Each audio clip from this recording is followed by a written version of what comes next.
जय श्री राम, जय श्री बालाजी महाराज, जय माता दी। बंधी हुई बुद्धि को कैसे खोले?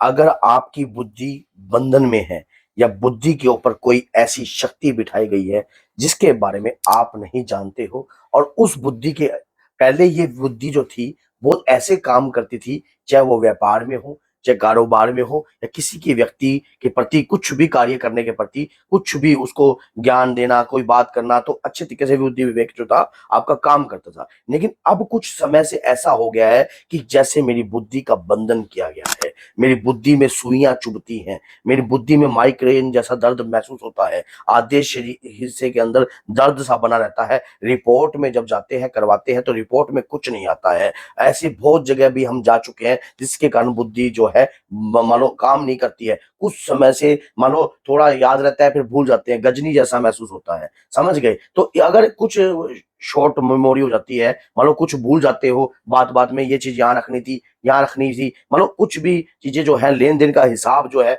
उसमें भी काफी अड़चन आ चुकी है, उसमें भी काफी जो है आपका कार्य जो है चल नहीं पाता है। मान लो पता नहीं लगता कि आपको कोई कितना पैसा जमा करा गया, कितना, तो ऐसा लगता है कि जैसे बुद्धि का कोई बंधन किया गया है। तो बंधी हुई बुद्धि को कैसे चुटकियों में खोल सकते हो आप? किस प्रकार से चुटकियों में खोल सकते हो? ये चुटकियां बजाई है ना मैंने, जैसे ऐसे खुल भी सकती है आपकी। आपकी बुद्धि का बंधन है तो उसके लिए आपको एक कार्य करना पड़ेगा। उस कार्य से बड़ी तंत्र विद्या अगर आपकी बुद्धि के बंधन के लिए की गई होगी, या आपका पुतला बनाकर आपके मस्तिष्क पर या कोई चीजें ऐसी लगाई होंगी, या तंत्र के तहत कोई ऐसी प्रक्रिया कर रखी होगी, तो क्षण भर में वो चीजें हट जाएंगी। अब आपको करना क्या है? देखो, भगवान की भक्ति से शक्ति तो प्राप्त होती है, इसमें संदेह मत करना। और जो मैं अगर ये वीडियो बना रहा हूं, तो ऐसे लोग हमारे पास आते हैं, और जिनको हम बताते हैं कार्य, उसके बाद वो व्यक्ति जब अपने घर में जाकर इस प्रकार के कार्य करता है, और उस कार्य से उसको बहुत प्रभाव उत्पन्न होता है, और जब वो प्रभाव उत्पन्न होता है उसके बाद उनका खुद का फीडबैक ऐसा आता है कि गुरुजी, इस कार्य से हमें इतना आराम महसूस हुआ है। तो ऐसा ही एक केस मेरे पास अभी लेटेस्ट आया है। उन्होंने मुझे कहा कि मेरे साथ कुछ समय से ऐसा हो रहा है, आपने बुद्धि बंधन के ऊपर वीडियो तो बनाई है, लेकिन उसमें एक ऐसा उपाय दीजिए कि बंधी हुई बुद्धि कोई किस प्रकार से तुरंत खोल सकता है। तुरंत मानो हमारी बुद्धि के ऊपर अगर कोई बंधन करा गया होगा या कोई चीज भेजी होगी, तो तुरंत उस चीज को कैसे हम उस चीज से मुक्त हो सकते हैं। तो आज इस वीडियो में एंड तक बने रहना। आपके ऊपर या आप किसी भी व्यक्ति के ऊपर अगर इस प्रकार की प्रक्रिया होती है, तो आप उसको राय देकर भी समझा सकते हो कि ऐसा ऐसा होता है, और इस तरीके से अगर कार्य करते हो तो आपकी बुद्धि का बंधन जो है खुल जाता है। क्या करना है आपने?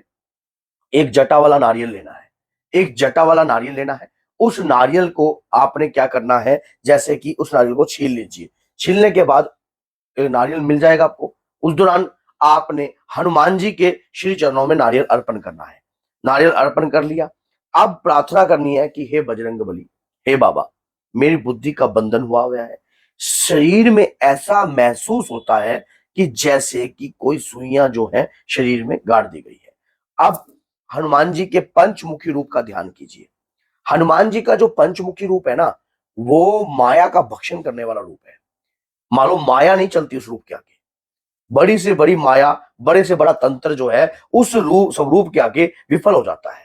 क्योंकि हनुमान जी का पंचमुखी रूप जो है, वो अहिरावण का जब उन्होंने संहार किया था, तब उन्होंने पंचमुखी रूप धारण किया था। और अहिरावण जैसा जो मायावी था, वो कोई नहीं था, क्योंकि उसने ऐसी माया रच रखी थी कि पाताल लोक में उस तक पहुंचना मुमकिन ही नहीं, नामुमकिन था। लेकिन हनुमान जी ने हर दरवाजे को, हर चीज को चीर फाड़ कर, हर तरीके से हनुमान जी माया का भक्षण करते करते, क्योंकि हनुमान जी बल और बुद्धि और विवेक के दाता हैं। वो बल और बुद्धि विवेक जो है आपको भी देते हैं, क्योंकि माता सीता के वरदान के अनुसार उन्होंने अष्ट सिद्ध नवनिधि के दाता उन्हें घोषित किया है, जिससे बल भी प्राप्त होता है, बुद्धि भी प्रभाव प्राप्त होती है। अगर बुद्धि के ऊपर कैसी भी माया कर रखी हो, किसी भी प्रकार का तंत्र कर रखा हो, अगर हनुमान जी के पंचमुखी रूप का धारण कर कार्य करोगे, तो वो बंधन, वो तंत्र जो है आप उस व्यक्ति का विफल कर सकते हो। अब जैसे कि आपने नारियल ले लिया, नारियल पे त्रिपुंड बनाने हैं, 3 तिलक लगाने हैं।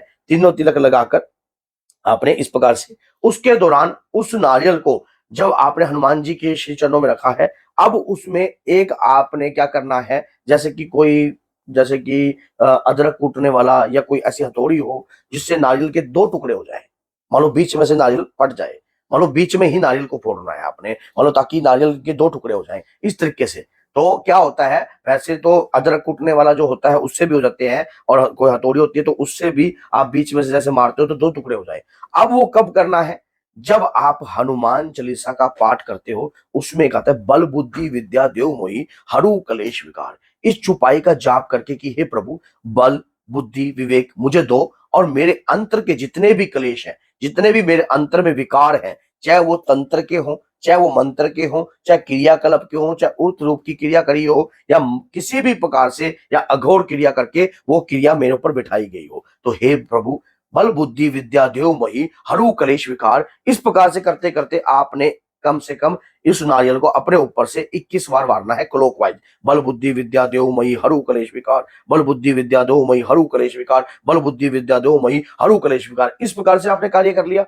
अब वहां पर, और इस कार्य को करने से पहले हनुमान जी का पंचमुखी रूप जो जब कार्य करता है, जब आप पंचदीप का दान देते हो, या तो आटे के पंचदीप आप अलग अलग भी लगा सकते हो, नहीं तो एक दीप में ऐसे लेटी बत्ती और एक बीच में खड़ी बत्ती, और पंचमुखी जो दीप होता है उसमें तेल का, सरसों के कड़वे तेल का डालना चाहिए आपको, गाय के देसी घी का नहीं चलेगा।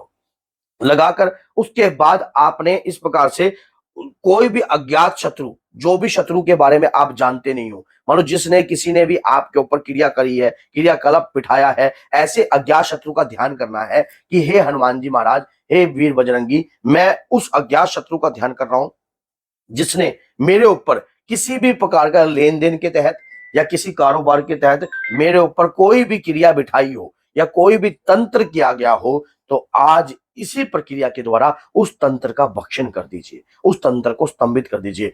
हे दादा हनुमान, ऐसी प्रार्थना कर कर जोर से उस ऊपर नारियल पे ऐसे मार देना है, उसके 2 टुकड़े हो जाए।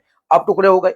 अब टुकड़े जो भी हुए हैं, अब उसके जो उसका जो जल है, उस जल का तो आप मान लो पीना नहीं है, मान लो कहीं भी बहते दरिया में उस जल को प्रवाहित कर दीजिए। अब उस दौरान जो आपके 2 टुकड़े हुए हैं उस नारियल के, उसके अंदर भीमसेन कपूर रखकर, एक पर आपने जायफल रखना है और एक पर पान का पत्ता रखना है, उसके अंदर 7 लौंग और एक भीमसेन कपूर, ये दोनों लेकर आपने इन दोनों को प्रज्वलित कर देना है, मान लो जला देना है। ये प्रक्रिया लगातार कम से कम 7 शनिवार आपको करनी है।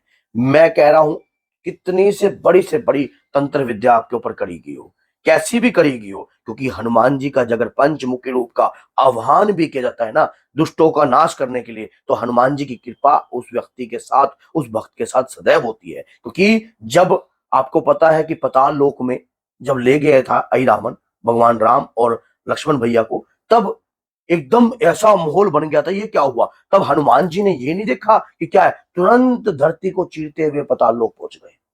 तो भक्त पर जब आन आती है और वो अपने प्रभु को पुकारता है, तो इस बात को याद रखना, जब आपके ऊपर इस प्रकार का बुद्धि बंधन कर कर कोई मायावी आपका हरण कर रहा है, तो हनुमान जी का पंचमुखी रूप आपकी रक्षा करेगा। ये कार्य करके देखिए, लाभ इतना है कि पूछिए मत। कि अगर वीडियो अच्छी लगती है तो लाइक कीजिए, शेयर कीजिए और चैनल को सब्सक्राइब कीजिए, ताकि और भी ज्ञानवर्धक वीडियो आपके लिए लाने की पूर्ण कोशिश करते रहें। तो बोलिए जय सीताराम, जय श्री बालाजी, जय माता।